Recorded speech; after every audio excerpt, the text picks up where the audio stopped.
पिता की संपत्ति पर अब बेटी का भी उतना ही अधिकार जितना कि बेटे का। आइए जानते हैं यह 10 कानूनी सलाह जो हर बेटी के काम की है। पैतृक संपत्ति पर अधिकार। हिंदू लॉ में संपत्ति को 2 श्रेणियों में बांटा गया है, पैतृक और स्वअर्जित। पैतृक संपत्ति में 4 पीढ़ी पहले तक पुरुषों की वैसी अर्जित संपत्तियां आती है जिनका कभी बंटवारा नहीं हुआ हो। ऐसी संपत्तियों पर संतानों का, वह चाहे बेटा हो या बेटी, जन्मसिद्ध अधिकार होता है। 2005 से पहले ऐसी संपत्तियों पर सिर्फ बेटों का अधिकार होता था, लेकिन संशोधन के बाद पिता ऐसी संपत्तियों का बंटवारा मनमर्जी से नहीं कर सकता, यानी वह बेटी को हिस्सा देने से इनकार नहीं कर सकता। कानून बेटी के जन्म लेते ही उसका पैतृक संपत्ति पर अधिकार हो जाता है। अगर वसीयत लिखने से पहले पिता की मौत हो जाती है तो सभी कानूनी उत्तराधिकारियों को उनकी संपत्ति पर समान अधिकार होगा। हिंदू उत्तराधिकार कानून में पुरुष उत्तराधिकारियों को 4 श्रेणियों में वर्गीकरण किया गया है और पिता की संपत्ति पर पहला हक पहली श्रेणी के उत्तराधिकारियों का होता है। इनमें विधवा, बेटियां और बेटों के साथ अन्य लोग आते हैं। हर एक उत्तराधिकारी का संपत्ति पर समान अधिकार होता है। इसका मतलब है कि बेटी के रूप में आपको अपने पिता की संपत्ति पर पूरा हक है। अगर बेटी विवाहित हो, 2005 से पहले हिंदू उत्तराधिकार कानून में बेटियां सिर्फ हिंदू अविभाजित परिवार HUF की सदस्य मानी जाती थी। हमवारिस यानी समान उत्तराधिकारी नहीं। हमवारिस या समान उत्तराधिकारी वे होते या होती है जिनका अपने से पहले की 4 पीढ़ियों की अविभाजित संपत्तियों पर हक होता है। हालांकि बेटी का विवाह हो जाने पर उसे हिंदू अविभाजित परिवार HUF का भी हिस्सा नहीं माना जाता है। 2005 के संशोधन के बाद बेटी को हमवारिस यानी समान उत्तराधिकारी माना गया है। अब बेटी के विवाह से पिता की संपत्ति पर उसके अधिकार से कोई बदलाव नहीं आता है, यानी विवाह के बाद भी बेटी का पिता की संपत्ति पर अधिकार रहता है। अगर 2005 से पहले बेटी पैदा हुई हो लेकिन पिता की मृत्यु हो गई हो। हिंदू उत्तराधिकार कानून में हुआ संशोधन 9 सितंबर 2005 से लागू हुआ।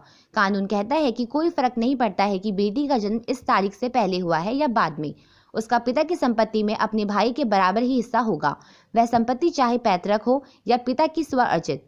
दूसरी तरफ बेटी तभी अपने पिता की संपत्ति में अपनी हिस्सेदारी का दावा कर सकती है जब पिता 9 सितंबर 2005 को जिंदा रहे हों। अगर पिता की मृत्यु इस तारीख से पहले हो गई हो तो बेटी का पैतृक संपत्ति पर कोई अधिकार नहीं होगा और पिता की स्वअर्जित संपत्ति का बंटवारा उनकी इच्छा के अनुरूप ही होगा। क्या भाई के साथ ज्वाइंट होम लोन लेना चाहिए? कई बार ऐसी स्थिति आ जाती है जब भाई और बहन मिलकर मकान खरीदने की योजना बनाते हैं। क्या भाई बहन के साथ संयुक्त नाम से मकान खरीदना चाहिए?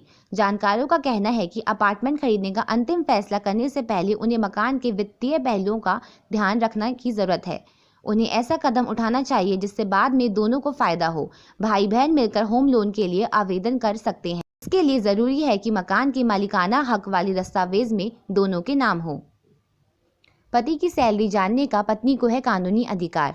शादीशुदा पत्नी होने के नाते हर जीवन साथी को अपने पति के वेतन के बारे में जानने का अधिकार है। विशेषकर गुजारा भत्ता पाने के उद्देश्य के लिए वो ऐसी जानकारी ले सकती है। अगर पत्नी चाहे तो यह जानकारी RTI के जरिए भी हासिल कर सकती है। मध्य प्रदेश हाई कोर्ट के 2018 के आदेश के अनुसार पत्नी के तौर पर विवाहित महिला को पति की सैलरी जानने का पूरा हक है।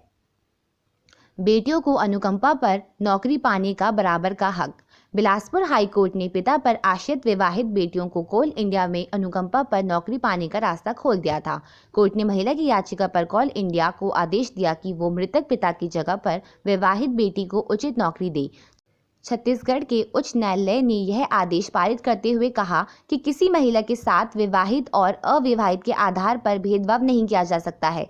कोर्ट ने कहा कि पुत्री अविवाहित हो या विवाहित, वह पिता पर आश्रित होती है।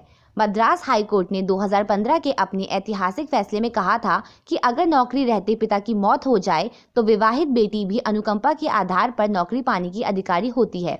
हालांकि कोर्ट ने कहा था कि महिला को पिता की जगह नौकरी पाने के लिए अपने बहन भाइयों से अनापत्ति प्रमाण पत्र नो ऑब्जेक्शन सर्टिफिकेट देना होगा।